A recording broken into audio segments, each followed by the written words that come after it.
So, I could go through that door which leads to the next area. Or, I can look directly behind me. And do this.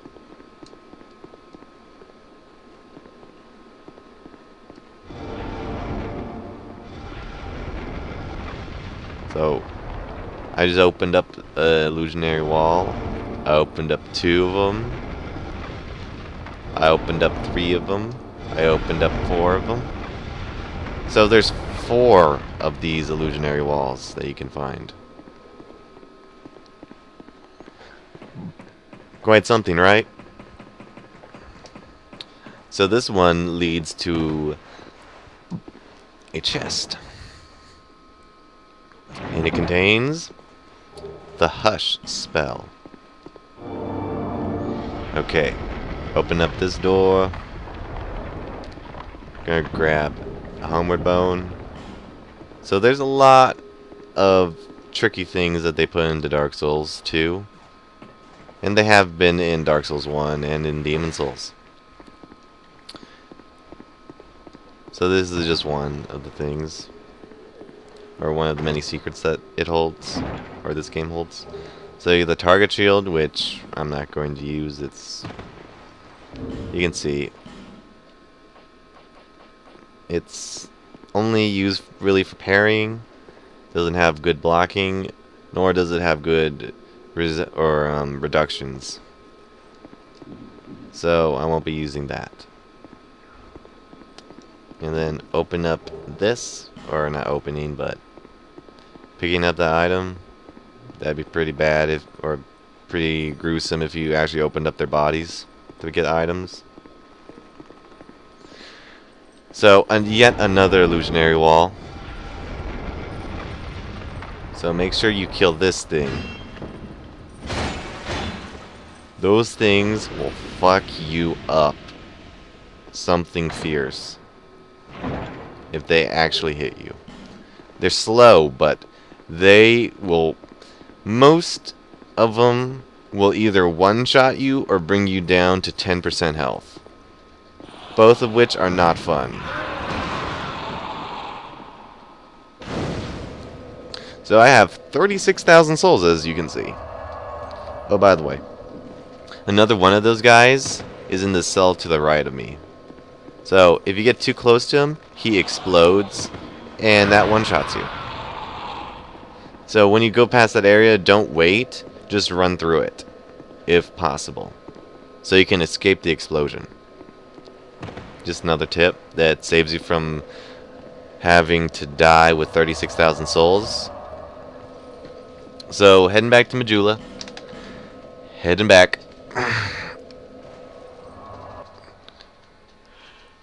So, now, as you can see, I've been leveling up pretty fast. So that's one thing in this game that they did was, it's very easy to level up. It's not hard at all. It all depends really on how many bosses you killed. That's where that's where you get all the souls. I mean, you can farm, but the farming in this game isn't as great as it was in the previous games. There. So, going to get a level up. Now then, as you can see, it takes 2,000 souls to level up once. I have 36,000 souls. So that gives me a lot of levels. So, you might be wondering, why am I putting it into adaptability? What is that? Because adaptability wasn't in the other game. Wasn't in the other games. So I'll explain some of what adaptability is. So what it is it helps your resistances to elements and your agility, which is the most important out of all of them.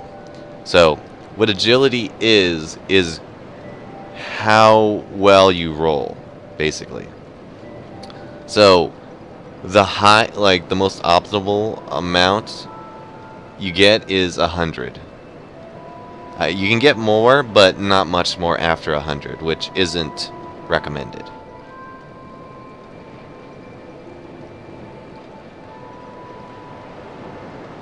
So, what you can do is, if you're a mage or a faith build, attunement increases agility as well. Not as much, but it does.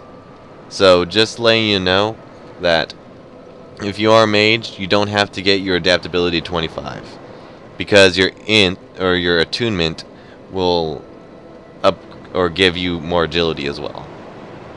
So just giving you a little bit of a tip if you want to be a mage or something. You don't need to needlessly spend your points into adaptability. So, if you probably noticed, in this game, when you roll, you're invincible. Because sometimes you see like a sword like going through me as I'm rolling, or things that should have hit me. So, whenever you roll, you have a small window where you're invincible. And that's basically the reason why the rolling, you need to roll with basically most of the game. Or if you're a strength build, you can just block. But most of the other classes don't really get that privilege to be able to block heavy hits or get grabs, for that matter, where you can't block it at all. So I'm going to just test it out. As you can see, not really anything, because my weight is 71.8%, which is very bad. And I just realized that now. So weight in this game is very important to watch, because my guy's pretty fat as it is. Probably should go on Weight Watchers or something. So at a certain percentage, you roll slower and you move slower and you use more stamina for moves and stuff. So that starts like being really noticeable at 70%. At 69%, or like 69.9%, you'll be fine. Like, you can see that the roll is good and it works well. Well, you haven't really seen the roll, how it works well, but trust me, it's a little bit better. So there's an item over here. Gonna scooch over. Human effigy. Nice. So I'm going to go over here.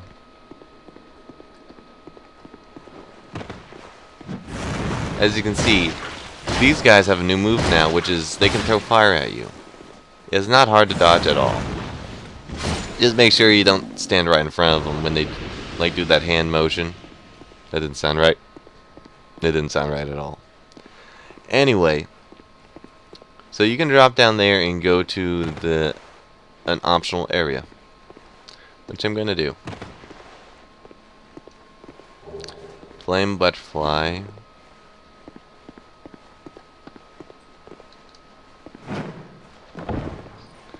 Gonna jump. Grab that. So I can go down and go over to whatever this is, or I can climb up the ladder. So to get more items and stuff, I'm gonna climb down this ladder, or not climb down the ladder, but drop down and not go up the ladder. Okay, that wasn't bad. So remember this? Looks familiar, doesn't it? Back in Majula, you hit it,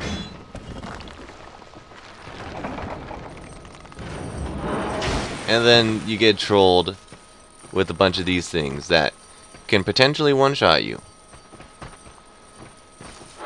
As you can see, they didn't do 90%, but they do the belly flop, which is hard to dodge. And I might die here.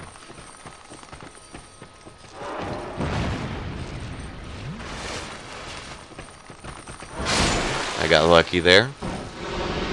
So One of them drops a wanderer's coat or wanderer's hood, coat, machete or manchette or whatever, and wanderer boots.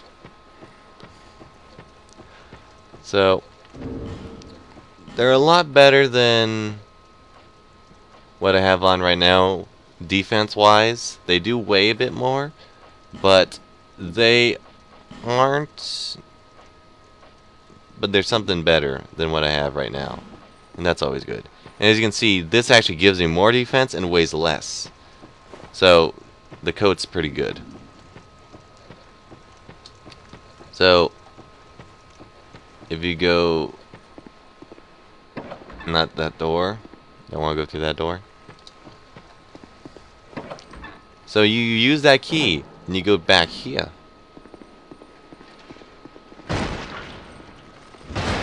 Going to kill you. So gotta kill you. Gotta kill you. Got flame butterfly. Going to go around. Break open the wall. Roll. Kill. So this area over here. Now. It might be a little familiar. Not too much right now, but as I go down here, it might be. See a flame or light.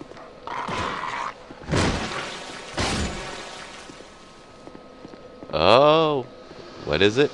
It's the bonfire and the gate that was here. So I opened up a new shortcut.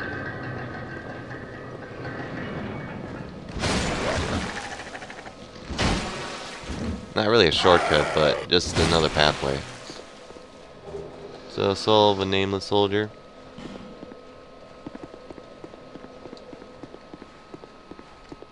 And if you go behind here, there's a chest. I'm opening the chest, and what's in here? An Estus flask shard and a large titanite shard. So, just gonna go back here. Oh, and also, if you look up, you can kind of see like a glimmer or something. So, what you can do is, you can hit this and destroy it. And then the body kind of plops, and you get an alluring skull. So, there's no real point in me getting that. It's pretty useless as an item.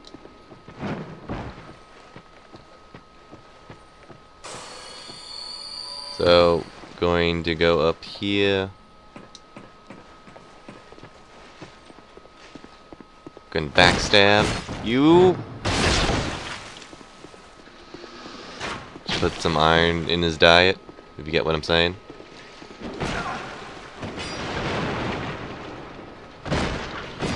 And you too. Okay, I can't do the thing.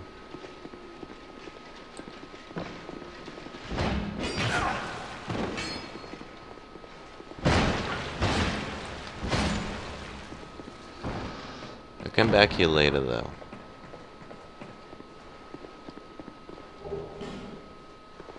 Okay.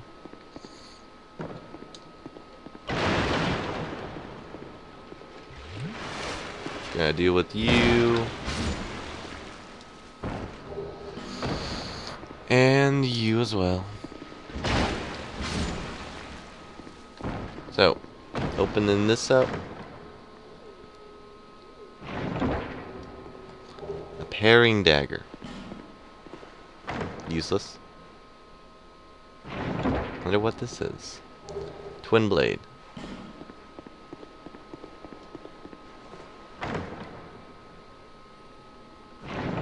So, and also a bone staff. So So there's a lot of items here. A lot. And use the Pharaoh's Lock Stone. Yes, please.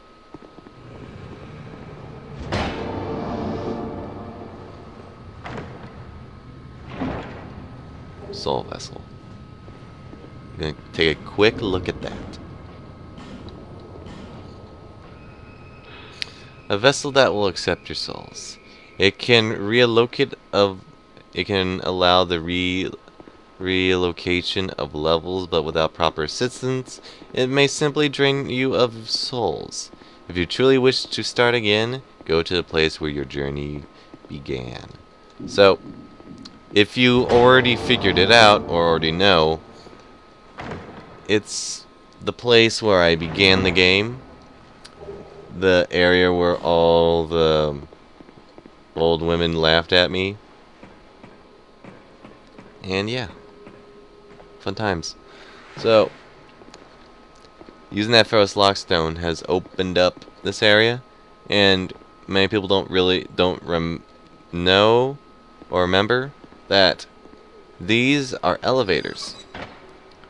They were elevators in Demon Souls. Kind of an homage, but not really. But still, kind of cool thing that they added back in. So, made it. That didn't look right. So, maybe you look back, it's, yeah.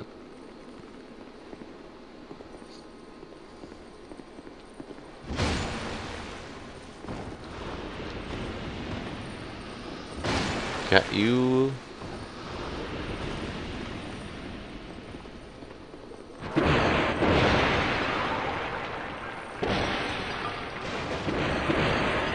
No. Bad shot with those. Just felt like it. Just felt like it. Let me experiment more with these firebombs.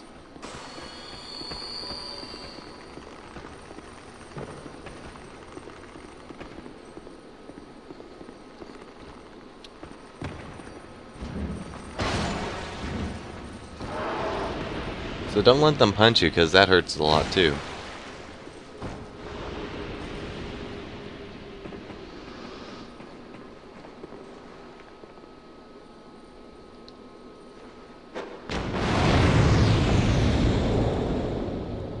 So you always gotta check those, because sometimes they lead to new areas. So, secret. Yet another secret. And another secret. And it leads to another area.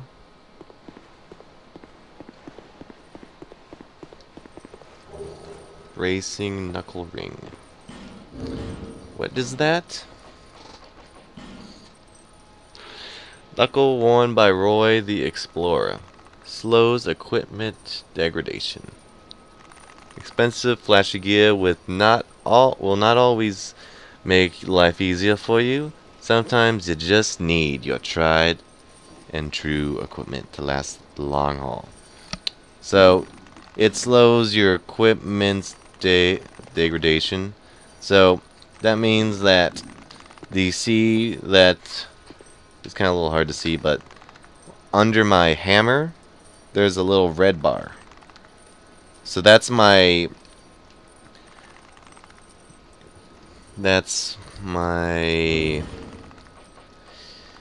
durability. So as you can see, I have 80 durability, or I have 47 out of 80 durability for my hammer. So once that hits 0, it breaks and I cannot use it properly.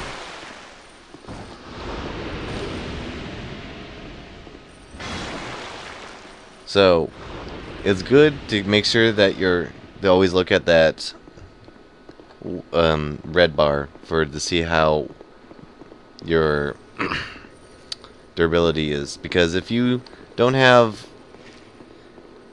or if it breaks, then while in the middle of a battle or something, then it's a pretty bad time, because you won't be able to really kill anything. And Yeah.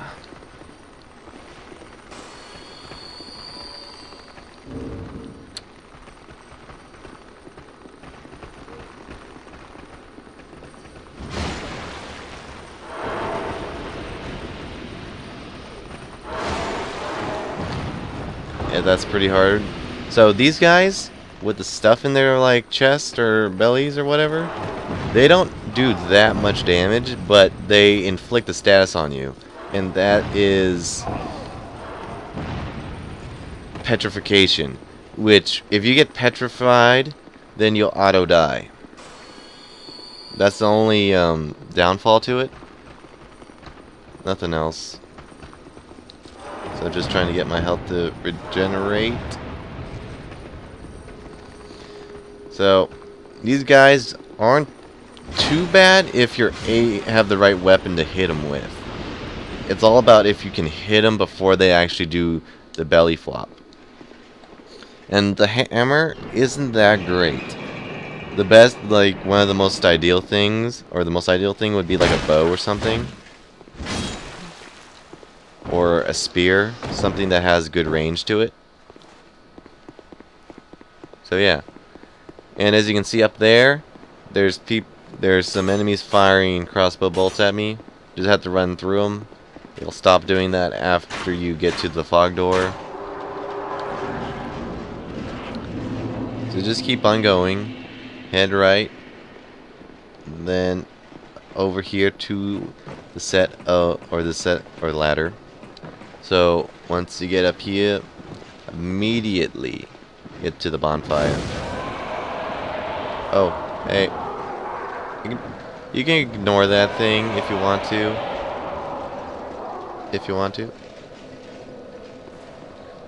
So, resting. And these guys will always stay aggroed at you. So, you can just run the other way and they won't, like, attack you or follow you. Like, go down the ladder and stuff and they won't really go to you. But if you just wanted to kill them and get somebody summoned in here, which there's nobody really to be summoned, then you can. So the next area would be down here, but I have 12,000 souls that I don't want to lose. And that's always a thing with games like these, is you always have to know exactly when to go back, because it's a tragedy when you lose your souls. It really is. So it's always good to be able to prevent it at any time. Because if you just had like 50,000 souls on you, which you could have used for levels, and then you just lost them all, that would be pretty bad. Here. Just, however. And also I have a shard, which will give me 5 Estus flasks, which will make me even better at surviving. And getting my strength up. I probably decided going with a strength build, but I can always change that later with the little item that I got, the soul vessel. So don't have anything at the moment. Anyway.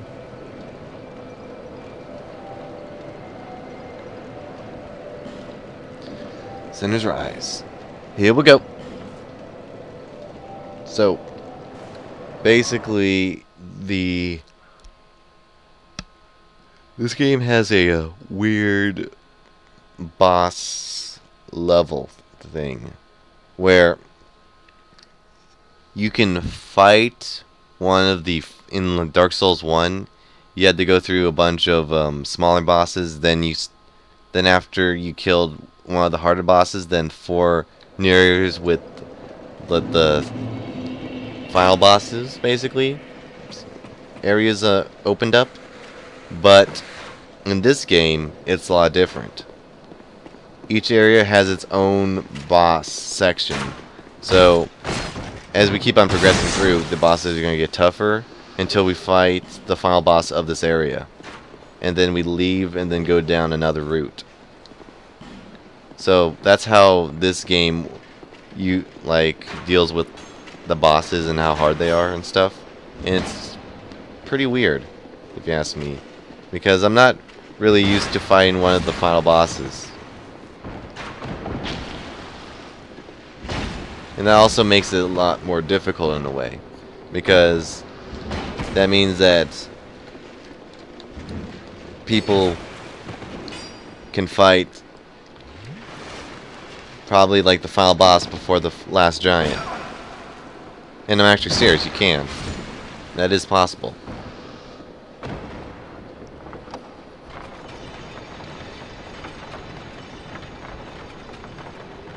I mean, you get a lot of souls if you kill one of the final bosses, but it's just hectic trying to kill them when you don't have a really good weapon, or have any of your levels, or have high levels. So it would just be a bad time. Like at this point, I'm fine, but still it would be trouble. So the summon sign that she puts down does not happen unless you talk to her. Fun fact. So just saying. And then these things, they hurt. So a little thing about them, you can backstab them. Yeah. You can backstab these things, and they hurt. So I wasn't being careful there, and I died.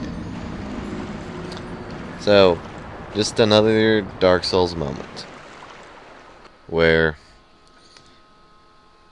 death will happen to you almost certainly,